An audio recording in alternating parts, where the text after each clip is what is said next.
అనుదినమన్న శ్రోతలకు మన ప్రభువును రక్షకుడై ఉన్న యేసుక్రీస్తేక సరిసాటి లేని మహా గొప్ప పరిశుద్ధమైన నామం నందు శుభములు. నేడు 2024 సంవత్సరము జూలై మాసము 9వ తారీఖు మంగళవారం నాటి ధ్యానాంశం ఘనత నిమిత్తమైన పాత్ర. తిమోతికి రాసిన 2వ పత్రిక 2వ అధ్యాయము 21వ వచనం నందు ఎవడైనను వీటిలో చేరక తన్ను తాను పవిత్రపరచుకున్న ఎడల ఘనత నిమిత్తమైన పాత్రే ఉండును. మనమందరమును ఘనత నిమిత్తమైన పాత్రగా ఉండుటకే కోరుకొనుచున్నాము. ఘనత నిమిత్తమైన పనులు చేయవలేను, ఘనత నిమిత్తమైన ఐశ్వర్యవంతులై ఉండవలేను, ఘనత నిమిత్తమైన పేరు ప్రఖ్యాతులు పొందవలని కోరుచున్నాము. ఆత్మ సంబంధమైన జీవితం నందు ఘనత నిమిత్తమైన పాత్రగా ఉండుట ఎలాగూ?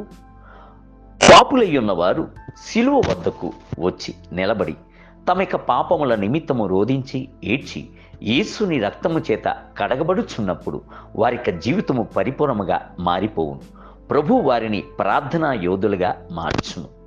వారిని శుద్ధీకరించిన క్రీస్తు వారిలో నివాసం ఉండుట చేత వారిని ఘనపరిచి గొప్ప చేయును. కొందరు యవన దినముల యందు తమ యొక్క పాపముల చేత కుటుంబమునకు ఘనహీనతను తెచ్చిపెట్టుచున్నారు. కన్న తల్లియే తలబాదుకొని ఏడ్చుచున్న సందర్భములను కలుగుజేయుచున్నారు. తమ పాపముల వలన తండ్రిని నొప్పింపజేసి వేదన పరుచుచున్నారు. స్నేహితుల వలన, సమాజము వలన, బంధువుల వలన ద్వేషింపబడుచున్నారు. దీనికి గల కారణము వారి హేయమైన పాపపు జీవితమే. పాపము ఎట్టి వారికైనను అవమానమును తెచ్చిపెట్టును. అయితే బైబిల్ గ్రంథము సెలవిచ్చుచున్నది ఏమిటి? ఎవడైనను వీటిలో చేరక తన్ను తాను పవిత్రపరచుకున్న ఎడల వాడు పరిశుద్ధపరచబడి యజమానుడు వాడుకొంటకు అర్హత కలిగిన వాడై ప్రతి సత్కార్యమునకు సిద్ధపరచబడి ఘనత నిమిత్తమైన పాత్రయే ఉండును. తిమోతికి రాసిన 2వ పత్రిక 2వ అధ్యాయము 21వ వచనం.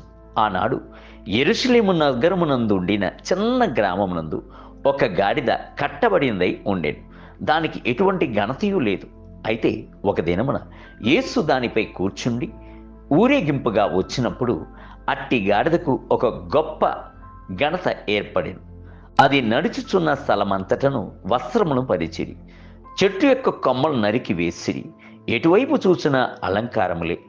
ఆ గాడిద యొక్క చెవులలో ఓసన అను మధురమైన గీతములు పాడబడిను. ఆ గాడిదకు అటువంటి ఘనత లభించుటకు గల కారణము దానిపై యేసుక్రీస్తు కూర్చుని ఉండుటయే. ప్రభు మిమ్మలను గణపరచి గొప్ప చేయవలనని కోరుచున్నాడు. ప్రభు మిమ్మలను గణపరచవలెను అంటే మీరు ప్రభువును గణపరచవలెను. ఆయన యొక్క నామమును హెచ్చింపవలెను. ఆయన గూర్చి ప్రకటించుటకు సిగ్గుపడకుడి. ప్రభు సెలవిచ్చుచున్నాడు, నన్ను గణపరచు వారిని నేను గణపరచుదును, నన్ను తృణీకరించు వారు తృణీకారం పొందుదురు.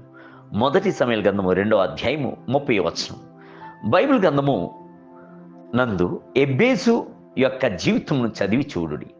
ఎబ్బేసు అంటేనే దుఃఖముతో నిండిన వాడు అని అర్థము. అతని తల్లి ఆయనను దుఃఖముతో కనెను. అయితే ఎబ్బేసు యమనస్సుడైనప్పుడు ఆ దుఃఖమునందు కొనసాగించి మునిగిపోవుటకు కోరుకొనలేదు.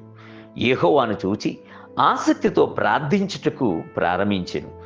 ఆయన విన్నవించుకున్న దాన్ని ప్రభు అతనికి దయచేసెను. ఎబ్బేజు తన సహోదరులందరికంటే ఘనత పొందిన వాడై ఉండెను. మోటి దినవృత్తాంత గ్రంథములు 4వ అధ్యాయము 9వ వచనం. దేవుని బిడ్డలారా, ప్రార్థించుచున్న మిమ్ములను ప్రభు ఘనపరిచి గొప్ప చేయును. నేటి ధ్యానమునకై నీవు నా దృష్టికి ప్రియుడివైనందున గండవైతివి. నేను నిన్ను ప్రేమించుచున్నాను గనక నీకు ప్రతిగా మనుషులను అప్పగించుచున్నాను, నీ ప్రాణముకు ప్రతిగా జనములను అప్పగించుచున్నాను. యెషయా గ్రంథము 43వ అధ్యాయము 4వ వచనం. నేటి వేద పఠనము ఉదయము యోబు గ్రంథము 38, 39 మరియు 40 అధ్యాయములు, సాయంత్రము అపోస్తల కార్యములు 6వ అధ్యాయం 1 మొదలుకొని 21 వచనములు. ప్రభు మిమ్ములను దీవించునుగాక. ఆమేన్. ఆమేన్.